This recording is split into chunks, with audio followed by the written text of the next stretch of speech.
الحمد لله وكفى والصلاة والسلام على أشرف الأنبياء وعلى آله المجتبى والتقى والنقى. أما بعد فأعوذ بالله من الشيطان الرجيم. بسم الله الرحمن الرحيم. فأما الذين سعدوا ففي الجنة خالدين فيها ما دامت السماوات والأرض.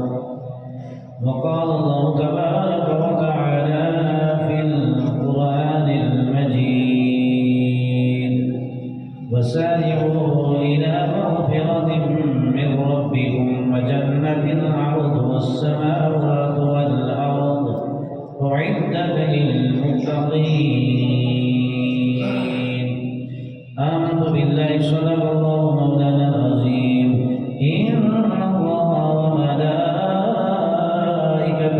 يصلون على النبي يا أيها الذين آمنوا صلوا عليه وسلموا تسليما.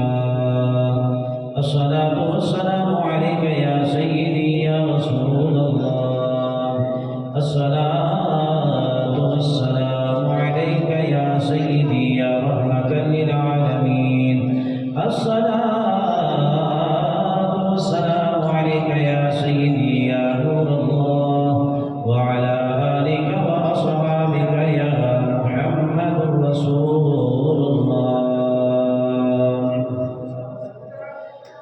کب گناہوں سے کنارہ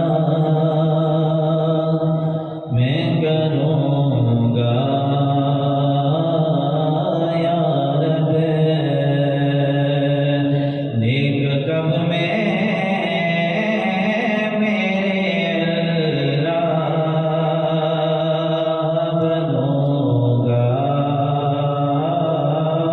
یا رب. نیک کب میں میرے اللہ بنوں گا یا رب. گر تو ناراض ہوا تو میری ہلاکت ہوگی. گر تو ناراض ہوا تو میری ہلاکت ہوگی. آئے میں نار جہنم میں جلوں گا یا رب. آئے میں نار جہنم میں جلوں گا یا رب. معاف کرے اور صدا کے لیے راضی ہو جا. معاف کرے اور صدا کے لیے راضی ہو جا. کرم کر دے تو جنت میں رہوں گا یا رب. کرم کر دے تو جنت میں رہوں گا یا رب. آج بنتا ہوں معزز جب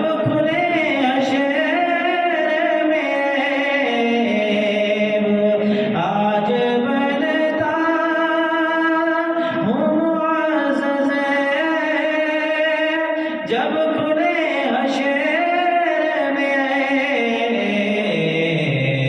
ہر رسوائی کی دامن میں بسوں گا یا رب، ہر رسوائی کی دامن میں بسوں گا یا رب، دے دے مرنے کی مدینے میں سعادت، دے دے مرنے کی مدینے میں سعادت، دے تیرا کیا جاتا ہے میں شاد مروں گا یا رب، تیرا کیا جاتا ہے میں شاد مروں گا یا رب، نیک کب میں میرے اللہ بنوں گا یا رب۔ حمد و ثنا کے بعد بارگاہ الوہیت میں چند دعائیہ اشعار پڑھنے کی سعادت حاصل کرنے کے بعد واجب و تعظیم لائق سر تقریم مکرم معظم حاضرین محفل، اللہ جل جلالہ و عم نوالہ کے فضل و کرم سے ماہ رمضان المبارک کے بابرکات لمحات میں اللہ کی بارگاہ میں حاضر ہیں۔ دعا ہے خالق کائنات ہم سب کا مل بیٹھنا اپنی بارگاہ میں قبول فرمائے۔ دو مختلف مقامات سے آیت کریمہ کے کچھ حصے تلاوت کیے ہیں۔ آج کا جو ہمارا موضوع ہے وہ یہ ہے کہ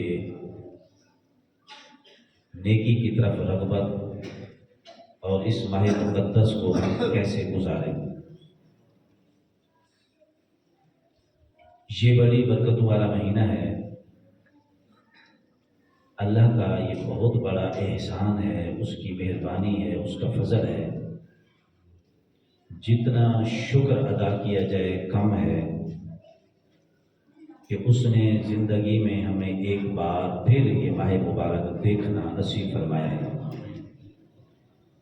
اللہ تعالیٰ جس بندے کو جتنا زیادہ مہلت دیتا ہے اسے اتنا زیادہ شکر ادا کرنا چاہیے کہ اللہ نے مجھے مہلت دے رکھی ہے، بار بار یہ ماہ مقدس دیکھنا نصیب ہو جاتے ہیں۔ حضور علیہ الصلوۃ والسلام نے فرمایا کہ بہترین آدمی وہ ہے، بہترین انسان وہ ہے جس کی زندگی لمبی ہو اور اعمال نیک کرتا ہو، اچھے عمل کرتا ہو، زندگی لمبی ہو۔ تو جتنا زیادہ لمبی زندگی ہوگی، نیک اعمال کرتا رہے گا، نیکیاں کرتا رہے گا، اتنا اس کے درجے بلند ہوں گے، اتنا اس کا مقام اللہ کی بارگاہ میں بلند ہوگا۔ اسی لیے فرمایا کہ بہترین انسان وہ ہے کہ جس کی زندگی لمبی ہو اور اعمال اس کے جو ہے نیک ہوں، اچھے عمل کرتا ہو، اچھے کام کرتا ہو۔ خالق کائنات نے ساری زندگی گزارنے کا اور بالخصوص یہ ماہ مقدس اس طرح گزارنے کا ہمیں حکم دیا ہے کہ ہمارا ہر عمل، ہر قول، ہر فعل اللہ کی رضا کے لیے ہو، اللہ کی اطاعت کے اندر ہو۔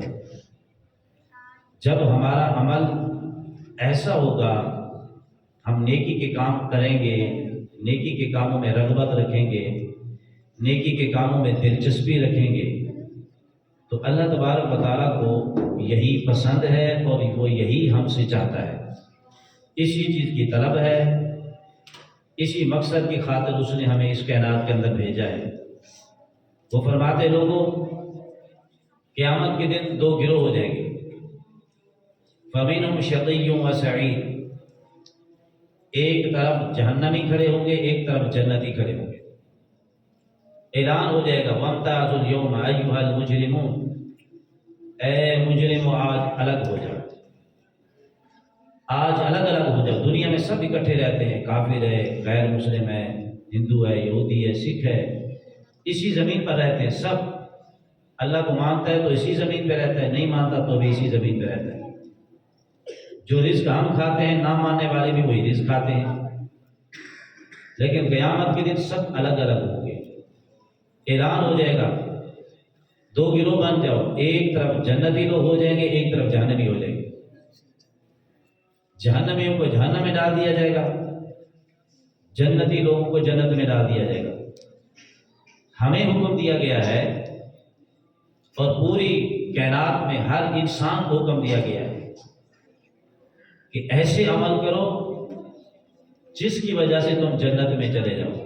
جنت کی بھی نشانیاں، علامتیں، کچھ تعارف کرایا گیا ہے، جہنم کا بھی تعارف کرایا گیا ہے، بتایا گیا ہے کہ جہنم سختی کی جگہ ہے، تکلیف دہ جگہ ہے، سزا کی جگہ ہے، گرم ہے، برداشت نہیں ہوگی۔ جنت کے بارے میں بھی بتا دیا گیا ہے، جنت اعلیٰ جگہ ہے، خوبصورت ہے، پرسکون جگہ ہے، وہاں سکون کی زندگی بسر ہوگی، نعمتیں ہیں، ہر طرح کی نعمتیں اللہ نے تیار رکھی ہیں۔ اور پھر فرمایا وَسَارِعُوا إِلَىٰ مَغْفِرَةٍ مِّن رَّبِّكُمْ وَجَنَّةٍ عَرْضُهَا السَّمَاوَاتُ وَالْأَرْضُ أُعِدَّتْ لِلْمُتَّقِينَ، اے لوگوں اپنے رب کی مغفرت کی طرف جلدی کرو، اس کی طرف آگے بڑھو اور اس جنت کو طلب کرو۔ عرضُهَا السَّمَاوَاتُ وَالْأَرْضُ، جس کا عرض زمین و آسمانوں کے برابر ہے، اعدت للمتقین، جو اللہ نے متقی لوگوں کے لیے تیار کی ہے۔ ایک جگہ پہ فرماتے فاستبقوا الخیرات، لوگوں آگے بڑھنا چاہتے ہو تو نیکی کے معاملے میں آگے بڑھو۔ دنیا میں ہر بندہ ایک دوسرے سے آگے بڑھنے کی کوشش کرتا ہے، ہر بندے کی خواہش ہوتی ہے میں اس معاملے میں اس سے آگے بڑھ جاؤں، کاروبار کے معاملے میں اس سے آگے بڑھ جاؤں۔ ہر بندہ اپنے لیول کے مطابق، اپنے ہم عصر ہم منصب لوگوں کے اندر جو ہے آگے بڑھنے کا خواہش مند ہوتا ہے کہ میرا مقام میرے ہم منصب لوگوں میں آگے ہو، بلند ہو، میرا وقار بلند ہو، میری شان و شوکت بلند ہو، میں ہر معاملے میں اس سے آگے ہوں۔ تو قرآن ہمیں یہ کہتا ہے کہ فاستبقوا الخیرات، آگے اگر کسی سے بڑھنا چاہتے ہو تو وہ نیکی کے معاملے میں آگے بڑھو، نیکی کے معاملے میں جستجو رکھو، نیکی سے دلچسپی رکھو، اس معاملے میں آگے بڑھو۔ یہ بندہ اللہ کو بڑا پسند ہے۔ اگر دنیا داری یا دوسرے کسی معاملات کے اندر ہم کسی سے آگے بڑھنے کی کوشش کرتے ہیں تو وہ حسد کہلاتا ہے، وہ گناہ ہے، وہ غلط ہے، وہ اللہ کو پسند نہیں ہے۔ اللہ کو یہ پسند ہے کہ نیکی کے معاملے میں آگے بڑھو، دوسرے کی بنسبت نیکیاں زیادہ کرو۔ ایک شخص صرف نمازیں پڑھتا ہے تو آپ تہجد بھی ساتھ پڑھو تاکہ اس سے آگے بڑھ جاؤ۔ ایک تہجد بھی پڑھتا ہے تو آپ ساتھ اشراق بھی ملاؤ تاکہ اس سے آگے بڑھو۔ ایک صرف فرض روزے رکھتا ہے رمضان شریف کے، آپ نفل روزے بھی رکھو تاکہ اس سے آگے بڑھو۔ ایک جو ہے وہ شریعت کے مطابق اس کا حلیہ نہیں ہے، آپ شریعت کے مطابق اپنا چہرہ بناؤ، اس سے آگے بڑھو۔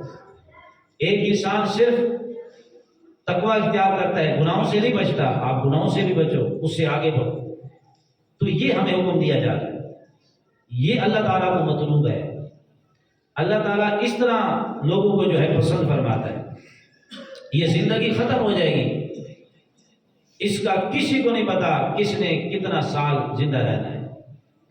جب وہ چاہے گا، حدیث میں آتا ہے، مفہوم ہے حدیث کا، ہر انسان کے ماتھے کے اندر نکیل ڈالی ہوئی ہے، جس طرح جانور کو نکیل ڈالتے ہیں، ناک کے اندر ڈالتے ہیں یا چہرے پہ جس طریقے سے بھی باندھتے ہیں جانور کو قابو کرنے کے لیے، تو اسی طرح جس طرح جانور کو قابو کرنے کے لیے آپ رسی ڈالتے ہیں اور وہ رسی آپ کے ہاتھ میں ہوتی ہے، جب چاہیں آپ جانور کو جدھر کھینچ کے لے جائیں، اس کو چلنے کا کہیں تو وہ چلے، روکنے کا کہیں تو رک جائے، سب کو پتہ ہے۔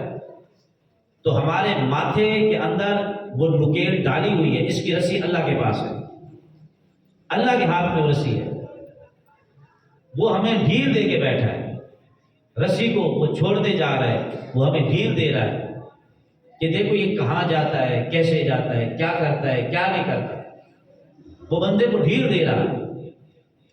کتنے لوگ ایسے ہوتے ہیں جو گناہ کرتے ہیں، رب ان کو کچھ نہیں کہتا، رسی نہیں کھینچتا، وہ گناہ کرتے ہیں، گناہ پہ گناہ، گناہ پہ گناہ، گناہ پہ گناہ، وہ رسی نہیں کھینچتا، وہ ڈھیل دے رہا ہوتا ہے۔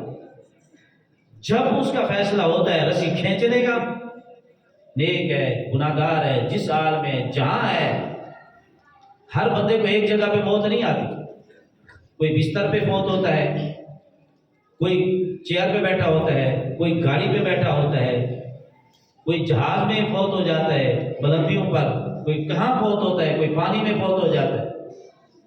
وہ بھی تو لوگ تھے نا جو اتنا خرچہ کر کے نیچے جہاز دیکھنے کے لیے گئے تھے، وہ وہاں جا کے مر گئے۔ تو اللہ جب چاہتا ہے، جس جگہ پہ وہ بندہ ہوتا ہے، جب وہ فیصلہ کرتا ہے اس کی رسی میں نے کھینچ لینی، وہ پھر وہ کھینچ لے، وہ کسی سے پوچھتا نہیں۔ ہاں پہلے علامتیں دیتا ہے، نشانیاں دیتا ہے، سمجھاتا ہے، ہمیں سمجھاتا ضرور ہے، لیکن ہم نہ سمجھے وہ ہماری مرضی، لیکن جب وہ فیصلہ کرتا ہے کھینچنے کا، وہ کھینچ لیتا ہے۔ حضرت موسیٰ علیہ السلام نے، حضرت ایوب علیہ السلام نے، دیگر انبیاء نے اسرائیل سے دوستی کی، فرمایا کہ اے اسرائیل، تو جب بھی کسی کے پاس آتا ہے اچانک آتا ہے، رب کا حکم بھی اچانک ہوتا ہے اور تو بھی اچانک آتا ہے، روح لے کے چلا جاتا ہے، تھوڑا سنبھلنے کا بھی موقع نہیں دیتا، بندہ کھڑا ہوتا ہے اس کو بیٹھنے کا بھی موقع نہیں دیتا، سپیچ کر رہا ہوتا ہے، میک پہ کھڑا ہوتا ہے، اس کو بیٹھنے کا موقع نہیں دیتا، کھینچ لیتا ہے۔ اے اسرائیل، تو اچانک آتا ہے، تو ہمارا دوست ہے، انبیاء کا دوست ہے، سارے فرشتے انبیاء کے دوست ہیں، جب تو ہمارے پاس آئے تو آنے سے پہلے کوئی قاصد بھیج دینا، کوئی نشانی، کوئی علامت بھیج دینا، جس سے ہم سمجھ جائیں کہ اب موت کا فرشتہ آنے والا ہے، اب ہم جانے والے ہیں، کوئی نشانی تو بھیج دینا۔ اسرائیل نے وعدہ کر لیا، جی میں نشانی بھیجوں گا، آپ کو پہلے بتا دوں گا اور اس کے بعد میں آپ کے پاس آؤں گا۔ تو پھر اچانک اسرائیل آ گئے، اللہ کے نبی کہنے لگے، اسرائیل تو نے تو کہا تھا میں کوئی پہلے نشانی بھیجوں گا، تو نے تو کوئی نشانی نہیں بھیجی۔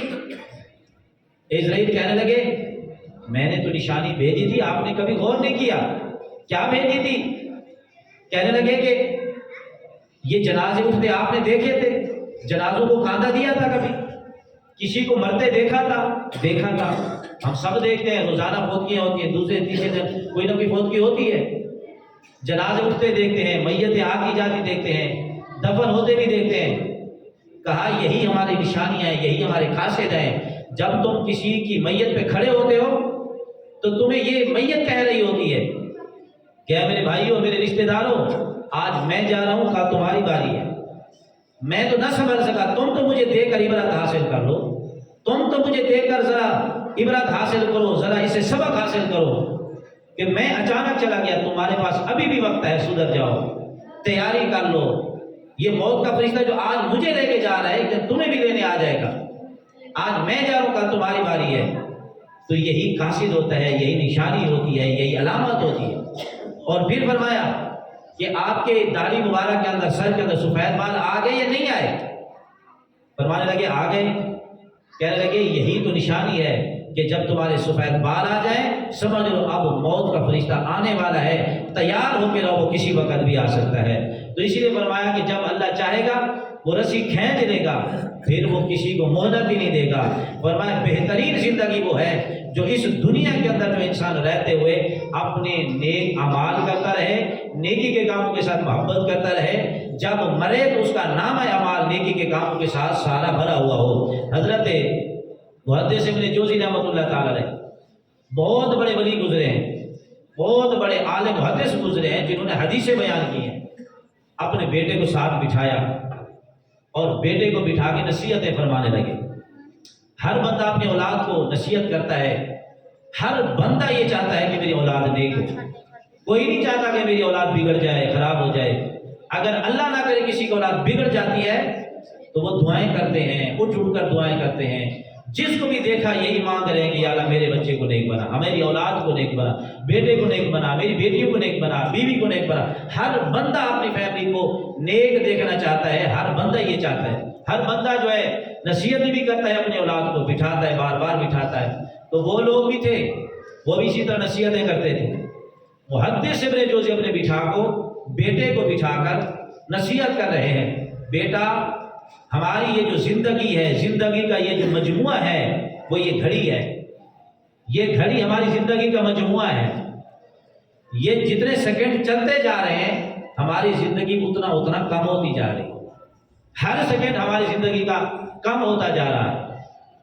آج اگر ہم مثال کے طور پر 5000 گھنٹے کے ہیں تو کل 24 گھنٹے ہماری زندگی کے اور کم ہو جائیں گے، اس سے اگلے دن 24 گھنٹے زندگی کے اور کم ہو جائیں گے، روز بروز ہماری زندگی کم ہوتی جا رہی ہے۔ جو لمحہ گزر کے جا رہا ہے وہ زندگی میں کبھی بھی دوبارہ نہیں آئے گا۔ آپ فرماتے ہیں بیٹا جو زندگی تمہاری گزرتی جا رہی یہ کبھی آنے والی نہیں ہے، یہ دوبارہ لوٹ کے نہیں آئے گی۔ آج تک کسی نے نہیں دیکھا ہوگا، ایک بندہ بچہ تھا، پھر جوان ہوا، پھر عالم شباب کو پہنچا، پھر بوڑھا ہو گیا، پھر دوبارہ بچہ ہو گیا، پھر دوبارہ سے جوان ہوا۔ آج تک ہم نے ایسا کسی کو نہیں دیکھا۔ جب ایک مرتبہ جوانی ملتی ہے دوبارہ کبھی نہیں ملے گی، جب ایک مرتبہ بڑھاپا مل جاتا ہے بس ختم، آخرت کی طرف جائیں گے، پھر دوبارہ لوٹ کر یہ زندگی آنے والی نہیں ہے۔ فرماتے ہیں بیٹا یہ زندگی دوبارہ لوٹ کے نہیں آنے والی، کہیں ایسا نہ ہو کہ تو یہ زندگی غفلت میں گزار دے، غفلت میں گزار دے، اور قیامت کے دن جب تیرا نامہ اعمال تیرے سامنے آئے تو اپنے نامہ اعمال کے اندر گناہ دیکھے، نیکیاں نہ دیکھے، پھر رب کی بارگاہ میں شرمندہ کھڑا ہو۔ بیٹا خیال کرنا کوئی لمحہ بھی تیرا، رات دن کوئی لمحہ بھی تیرا غفلت کے اندر نہ گزرے، گناہ کے اندر نہ گزرے، نیکی کے اندر گزرے۔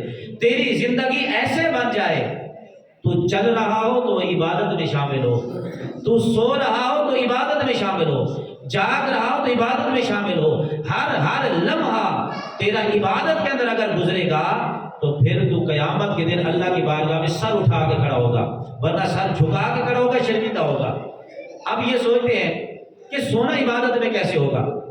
آپ جاگ رہے ہیں، اچھی باتیں سن رہے ہیں، اللہ کے گھر میں بیٹھے ہیں، ہمارا یہ وقت عبادت کے اندر گزرا ہے، نماز پڑھتے ہیں تو وہ وقت عبادت کے اندر گزر رہا ہے، روزہ رکھتے ہیں عبادت کے اندر گزر رہا ہے۔ جب سو جاتے ہیں اس وقت تو ہم طرح طرح کے خواب دیکھتے ہیں، نہ جانے کہاں چلے جاتے ہیں، وہ وقت ہمارے عبادت میں کیسے گزرے گا؟ وہ وقت بھی ہمارا عبادت کے اندر گزرتا ہے۔ کیسے؟ اگر آپ عشاء کی نماز جماعت کے ساتھ پڑھتے ہیں، عشاء کی نماز جماعت کے ساتھ پڑھ کے آپ سو جاتے ہیں، صبح اٹھ کے آپ پھر فجر جماعت کے ساتھ پڑھتے ہیں، تو ساری رات اللہ آپ کو عبادت کرنے کا ثواب عطا فرماتا ہے۔ عشاء بھی جماعت کے ساتھ پڑھنی ہے، اس کے بعد سو جاؤ۔ جیسے خواب آتے، ہر بندہ اپنی دنیا کے کوئی ادھر ادھر الٹے سیدھے خواب تو دیکھتا ہی رہتا ہے، جیسے خواب آتے رہیں، آپ دنیا کی سیر کر رہے ہیں، کوئی بھی کام کر رہے ہیں، عشاء پڑھ کے سوئے ہیں، فجر اٹھ کے آپ نے پڑھی ہے، تو ساری رات آپ کی عبادت کے اندر گزرے گی۔ جب زندگی ایسے بن جائے گی، ہم نمازی بن جائیں گے، نیک کام کریں گے، اچھے کام کریں گے، ہم جاگ رہے ہیں تب بھی ہمارے وقت عبادت کے اندر گزر رہا ہے، نیکیاں لکھی جا رہی ہیں، اگر ہم سو رہے ہیں تب بھی ہمارا وقت جو ہے وہ عبادت کے اندر گزر رہا ہے۔ حضرت خواجہ حسن بصری رحمۃ اللہ تعالی علیہ بہت بڑے ولی کامل گزرے ہیں۔ آپ کے پاس ایک شخص آیا، کہنے لگا حضور کوئی نصیحت فرما دیں۔ پہلے زمانے کے اندر لوگ نیک لوگوں کے پاس جاتے تھے تو وہ نصیحتیں لینے کے لیے جاتے تھے، اور جا کر کہتے حضور کوئی نصیحت فرما دیں۔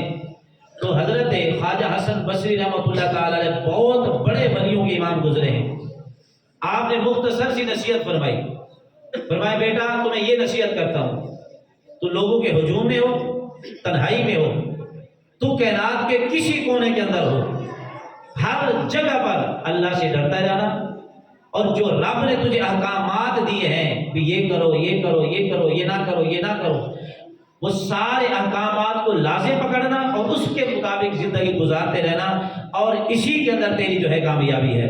تو آپ اسی طریقے سے نصیحت فرمایا کرتے تھے کہ ہم تنہائی میں ہوں یا لوگوں کے سامنے ہوں، لوگوں کے سامنے تو ہر بندہ نیک ہوتا ہے، ہر بندہ متقی ہوتا ہے، ہر بندہ بڑا پرہیزگار ہوتا ہے، ہر بندہ ایسے بن جاتا ہے جیسے اس سے بڑھ کر تو کوئی بڑا نیک ہے ہی نہیں۔ ہر بندہ یہ دکھلاوا ہے لوگوں کو ہم دکھاتے ہیں، مگر ہمارا رب ہمارے دلوں کو دیکھتا ہے، وہ دلوں کو دیکھتا ہے کہ اس کے دل میں کیا ہے۔ ایک دوسرے کے سامنے تو ہم بڑے معزز، میں آپ کے سامنے، آپ میرے سامنے، آپ کی نظر میں میں بڑا نیک ہوں گا، میری نظر میں آپ بڑے نیک ہیں، لیکن حقیقت میں تو ہمارا رب ہمیں جانتا ہے کہ ہم کیسے ہیں۔ یہ تو پتہ اس وقت چلتا ہے جب انسان تنہائی میں ہو، علیحدہ ہو، جب کوئی دیکھنے والا نہ ہو، اس وقت انسان یہ سوچے کہ اور کوئی نہیں دیکھ رہا تو میرا رب تو مجھے دیکھ رہا ہے نا۔ جب بندہ رب سے ڈرتا ہے تو اس وقت وہ انسان اللہ کا کامل بن جاتا ہے۔ حدیث پاک کے اندر آتا ہے میرے آقا علیہ الصلوۃ والسلام نے ہمیں یہ رمضان مبارک کا مہینے کیسے گزارنا چاہیے، میرے آقا علیہ الصلوۃ والسلام نے فرمایا جبرائیل میرے پاس آئے، آ کر مجھے ایک نوجوان کا واقعہ سنایا اور مجھے رلا دیا۔ نوجوان جبرائیل عرض کرتے یا رسول اللہ قیامت کے دن ایک بڑے پہلوان کو، نوجوان صحت مند بندے کو اللہ کی بارگاہ میں حاضر کیا جائے گا، لایا جائے گا کس طرح؟ جو عذاب کے فرشتے ہوں گے بڑے بڑے گرز لوہے کو اٹھا کر اس کو مار رہے ہوں گے، ہانک رہے ہوں گے چل آگے چل، چل آگے چل۔ وہ گرے گا، روئے گا، مرے گا، روئے گا، چیخے گا، چلائے گا، لیکن وہ اسے چھوڑیں گے نہیں، گھر سے ماریں گے۔ صحت مند بندے کو، نوجوان آدمی کو یہ بتانا چاہتا ہوں کہ نوجوانوں ہمیں زندگی کیسے گزارنی چاہیے۔ یہ جو اللہ نے جوانی دی ہے، آج طاقت ہے، سجدہ کرنے کی طاقت ہے۔ اگر ہم 2 گھنٹے، 3 4 گھنٹے دھوپ کے اندر، ہم گراؤنڈ کے اندر کھڑے ہو کر اگر ہم کھیل سکتے ہیں، گرمی برداشت کر سکتے ہیں، تو ہم ٹھنڈی چھاں کے اندر آ کر جو ہے اللہ کی بارگاہ میں سجدہ کیوں نہیں کر سکتے؟ تو حضور فرماتے ہیں کہ جبرائیل مجھے بتانے لگے اس نوجوان کو مار مار کے اللہ کی بارگاہ میں کھڑا کیا جائے گا۔ وہ چیخ رہا ہوگا، چلا رہا ہوگا مجھے چھوڑ دیا جائے، ہر بندہ چیخے گا کہ مجھے چھوڑ دیا جائے۔ اللہ تعالیٰ فرشتوں سے فرمائے گا جو عذاب جہنم کے فرشتے ہیں، فرمائے گا کہ اسے گھسیٹو منہ کے بل، اسے گھسیٹ کر ذلیل کر کے اسے جہنم کے اندر ڈال دو۔ حضور فرماتے ہیں جب مجھے جبرائیل نے اس نوجوان کی یہ کیفیت بتائی، کس طرح سزا دی جائے گی، کس طرح اسے مارا جائے گا، کس طرح اسے پیٹا جائے گا، ذلیل و خوار کر کے اسے جہنم کے اندر ڈالا جائے گا، حضور فرماتے ہیں جب میں نے یہ بات سنی نا میری آنکھوں سے آنسو آ گئے، میں رونے لگ گیا۔ میں نے کہا جبرائیل ایسا بدبخت وہ کون سا نوجوان ہوگا کہ جس کو قیامت کے دن ذلیل کیا جائے گا، اتنا مارا جائے گا، پیٹا جائے گا۔ جبرائیل نے عرض کیا یا رسول اللہ وہ آپ کا امتی ہوگا، آپ کی امت کا وہ نوجوان ہوگا۔ حضور فرماتے ہیں مجھے جبرائیل نے رلا دیا، میں بڑا رویا۔ اے جبرائیل بتا تو صحیح، میری امت کا بندہ ہوگا، نوجوان ہوگا، کیا اس بیچارے نے جرم کیا ہوگا؟ اسے کیا جرم ہو گیا ہوگا؟ کون سی اس نے خطا کی ہوگی؟ کون سا اس نے گناہ کیا ہوگا؟ جبرائیل بتائیں گے یا رسول اللہ وہ بندہ ہوگا، وہ نوجوان جس کو اللہ نے طاقت دی، مضبوط جسم دیا، اس کے پاس طاقت تھی، سب کچھ تھا، وہ کھیل کود تماشے کے اندر وہ بڑا ماہر تھا، اس کا بڑا نام تھا کہ یہ فلاں کام کے اندر بڑا ماہر ہے، فلاں کام کے اندر بڑا ماہر ہے، اور سارے کھیل کود تماشے کے اندر وہ بہت بڑا ماہر ہوگا۔ لیکن رمضان کا جب مہینہ آ جاتا تھا یہ بندہ پھر بھی گناہ کرتا تھا، روزے نہیں رکھتا تھا، اس وجہ سے اللہ تبارک و تعالیٰ قیامت کے دن اسے سزا دے گا۔ تو ہمیں زندگی کیسے گزارنی چاہیے؟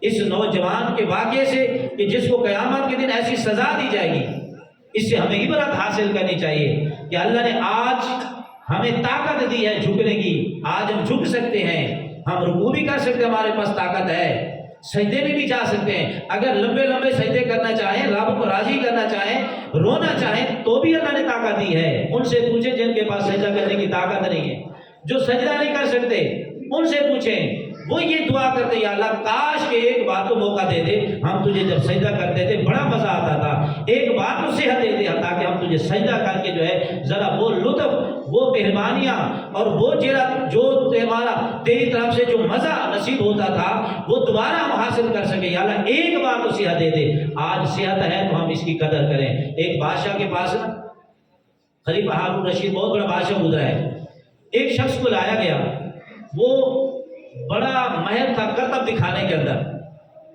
کرتب دکھاتا تھا، لوگوں کو حیران کر دیتا تھا۔ اس نے سوچا کہ بادشاہ کے پاس جاؤں گا تو جب دکھاؤں گا تو بادشاہ ہے بہت بڑا انعام دے گا۔ اس نے ٹائم لیا، وزراء سے کہا کہ مجھے بادشاہ کی بارگاہ میں ذرا ٹائم دے دو، میں کرتب دکھانا چاہتا ہوں۔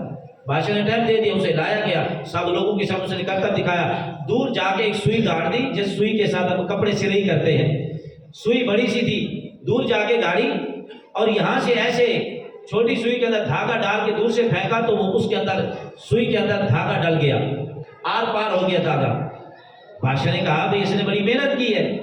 بادشاہ اسے قریب بلایا، اسے انعام بھی دیا اور کہا اسے لمبا کر کے اسے اتنے چھتر بھی مارو۔ وزیر بڑے حیران ہو گئے، انعام بھی دیتا ہے مارتا بھی ہے بادشاہ، یہ بات سمجھ میں نہیں آتی۔ ایک وزیر نے عرض کیا کہ بادشاہ سلامت، انعام تو آپ نے دیا، اس نے کرتب دکھایا ہے، حیران کر دیا ہے، اس بندے نے بڑی محنت کی ہے، عام بندے سے اس طرح کام نہیں ہوتا، آپ نے انعام دیا، یہ تو بات سمجھ میں آئی ہے، یہ چھتر کیوں مروائے، مروایا کیوں، اس کو کوڑے کیوں مروائے؟ بادشاہ نے کہا انعام اس لیے دیا ہے اس نے محنت کی ہے، مروایا اس لیے ہے کہ اس نے فضول کام کے اندر محنت کی ہے، یہ محنت کسی اچھے کام کے اندر کر لیتا، یہ کسی اچھے کام کے اندر یہ محنت کر لیتا، جو وقت اس نے برے کام کے اندر گزارا ہے یہ کسی اچھے وقت کے اندر اچھے کام کے اندر گزار دیتا تو یہ اللہ کی بارگاہ میں بھی اجر پانے کے لائق ہو جاتا، اللہ بھی اسے اجر عطا کرتا۔ ہم ساری زندگی کھیل کود تماشا اس کے اندر گزار دیتے ہیں، جہاں ہمیں نہ گرمی کا خوف ہوتا ہے نہ کوئی پریشانی ہوتی ہے۔ آج تک میں نے نہیں دیکھا کہ جب کھیل کود تماشے کے لیے وہاں لوگ گئے ہوں پسینہ پسینہ ہو رہے ہوتے ہیں، کسی سے شکوا نہیں کرتے یار یہاں کوئی لائٹ کا انتظام نہیں، یہاں گرمی ہے، کوئی پنکھے لگوا دو، اسی لگوا دو۔ مسجد میں اگر لائٹ چلی جائے جنریٹر چلنے میں دیر ہو جائے تو چہرے پہ 12 بج جاتے ہیں، یہ کیا نظام ہے؟ کہاں کے وہ لوگ، کہاں کی انتظامیہ، پتہ نہیں ہے۔ ہم تو بڑے نوازی ہیں، پنکھا نہیں چل رہا، یہ نہیں ہے، پانی نہیں ہے، طرح طرح کے ہمارے اندر باتیں آ جاتی ہیں۔ یہی باتیں کبھی ہم نے گراؤنڈ کے اندر بھی کی ہیں۔ تو اسی لیے ہمارے اندر نیکی کا جذبہ ہونا چاہیے، نیکی کے کاموں کا جذبہ ہونا چاہیے۔ میرے آقا علیہ الصلوۃ والسلام کی بارگاہ میں حضرت عبداللہ ابن مسعود رضی اللہ تعالیٰ عنہ روایت کرتے ہیں، آپ فرماتے ہیں حضور کی بارگاہ میں بیٹھے تھے، دیکھیں لوگوں کو نیکی کے کاموں کے ساتھ کتنا پیار ہوتا تھا، جذبہ ہوتا تھا، نیکی کے کاموں کے ساتھ کتنا محبت کرتے تھے، دین کی محبت کتنا ہوتی تھی، اسلام کی محبت کتنا ہوتی تھی۔ حضرت عبداللہ بن مسعود فرماتے ہیں حضور کی بارگاہ میں ہم بیٹھے تھے، ایک شخص گھوڑے پہ سوار آیا، جب آیا تو ہمیں دیکھ کے نیچے اترا، نیچے اترنے کے بعد حضور نے فرمایا کون ہے، تیرا نام کیا ہے؟ وہ کہنے لگا انا زید الخیل، میں گھوڑے والا زید ہوں، میں گھوڑے پہ سوار ہو کے آیا ہوں تو میرا نام ہے انا زید الخیل، میں گھوڑے والا زید ہوں۔ حضور نے فرمایا کس لیے آیا ہے؟ عرض کرتا ہے یا رسول اللہ میں دور سے آیا ہوں، 9 دن کا سفر بنتا ہے، میں 6 دن کے اندر طے کر کے آیا ہوں، میں راستے میں سویا نہیں، میں رات کو جاگتا رہا، دن کو بھوکا پیاسا رہا، میں مسلسل سفر کرتا رہا، قافلے سفر کرتے تھے، رات کو بھی آرام کرتے تھے، دوپہر کو بھی آرام کرتے تھے، پھر وہ سفر جاری رکھتے تھے۔ تو وہ کہنے لگا میں نہیں سویا راستے کے اندر، مسلسل 6 دنوں سے میں سفر کے اندر رہا، اگر میں آرام کرتا کرتا پہنچتا تو میں 9 دن لگا دیتا۔ حضور نے فرمایا بات کیا ہے؟ عرض کرتے ہیں یا رسول اللہ میرے دل میں ایک بات آ گئی ہے کہ اللہ کسے پسند کرتا ہے، اللہ کس کو پسند کرتا ہے اور کس کو اللہ ناپسند کرتا ہے۔ میرے دل میں یہ سوال آیا ہے، میرے دل میں یہ بات آ گئی ہے، تو مجھے اس دن سے چین نہیں آیا، میں اسی لیے آپ کی بارگاہ میں چلے آیا۔ میں آپ سے پوچھنا چاہتا ہوں یہ تو بتا دیں اللہ کس کو پسند کرتا ہے اور کس کو اللہ تبارک و تعالیٰ پسند نہیں کرتا، کس سے اللہ تعالیٰ ناراض ہوتا ہے، کس پہ راضی ہوتا ہے؟ حضور نے فرمایا بتا، جب تیری صبح ہوتی ہے تیرے دل کی کیفیت کیا ہوتی ہے، تو کیا سوچتا ہے، کیا محسوس کرتا ہے؟ جب صبح ہوتی ہے کیا محسوس کرتا ہے، تیری طبیعت کیسی ہے؟ وہ کہنے لگا کہ جب صبح ہوتی ہے میں کوئی نہ کوئی نیکی کا کام کر لیتا ہوں، نماز پڑھ لیتا ہوں، کوئی نہ کوئی بھلائی کا کام کر لیتا ہوں، اور جب تک میں کوئی نیکی نہ کروں مجھے سکون نہیں ملتا۔ میں نیکی کے کام کرتا ہوں، نماز پڑھتا ہوں، اچھے کام کرتا ہوں، سچ بولتا ہوں، میں کاروباری ہوں، میں ناپ تول میں کمی نہیں کرتا، میں لوگوں کا حق نہیں مارتا، میں کسی کے ساتھ ناانصافی نہیں کرتا، زیادتی نہیں کرتا۔ اگر کوئی نیکی کا کام میرا رہ جائے تو مجھے بڑا دکھ ہوتا ہے، میں اس پہ بڑا پریشان ہوتا ہوں کہ یہ نیکی میری رہ کیسی گئی ہے، میں نیکی کے معاملے میں پیچھے کیوں رہ گیا ہوں۔ جب اس نے یہ باتیں اپنی بتائی نا، حضور نے فرمایا کیا تیرا کبھی گناہ کرنے کا بھی ارادہ ہوتا ہے؟ یا رسول اللہ نہیں، میں گناہ سے نفرت کرتا ہوں، میں اس کے قریب نہیں جاتا اور میں اس کو اپنے لیے مشکل سمجھتا ہوں۔ حضور نے فرمایا پھر تیرے سوالوں کا جواب تیری ان باتوں کے اندر موجود ہے، اسی لیے فرمایا اللہ جسے پسند کرتا ہے نیکی کے کاموں کو اللہ اسے توفیق دے دیتا ہے، اور نیکی کے کام کرنے کی اسے توفیق دے دیتا ہے، نیکی کے کام اس کے لیے آسان کر دیتا ہے، نیکی کے کاموں میں اس کی رغبت ڈال دیتا ہے، اس کو نیکی کے کاموں سے محبت ہو جاتی ہے۔ اللہ جسے ناپسند کرتا ہے اس کے لیے گناہ اللہ آسان کر دیتا ہے، وہ گناہ سے محبت کرتا ہے، وہ گناہوں کے اندر دلچسپی رکھتا ہے، وہ گناہوں کے اندر لگا رہتا ہے۔ اگر تم اچھے عمل کرتے ہو تو سمجھ لو تمہاری زندگی اللہ کو پسند ہے، اللہ تمہیں پسند کرتا ہے۔ اگر ہم برے کام کرتے ہیں، نماز نہیں پڑھتے، تو پھر سمجھ لیں اللہ ہمیں پسند نہیں کرتا، ہم اللہ کی بارگاہ میں ناپسندیدہ ہیں۔ تو ہماری زندگی ایسی گزرے کہ نیکی کے کاموں کے اندر ہم رغبت رکھیں، نیکی کے کاموں میں آگے بڑھنے کی کوشش کریں، ہمیشہ نیک کام کریں، چاہے رمضان مبارک کا مہینہ ہو یا رمضان مبارک کا مہینہ نہ بھی ہو، ہمیں ہر وقت جو ہے اچھے کام کرنے چاہیے، برے کاموں سے بچنا بھی چاہیے، دوسروں کو بچانا بھی چاہیے۔ اللہ تعالیٰ ہم سب کو اس پر عمل کرنے کی توفیق عطا فرمائے۔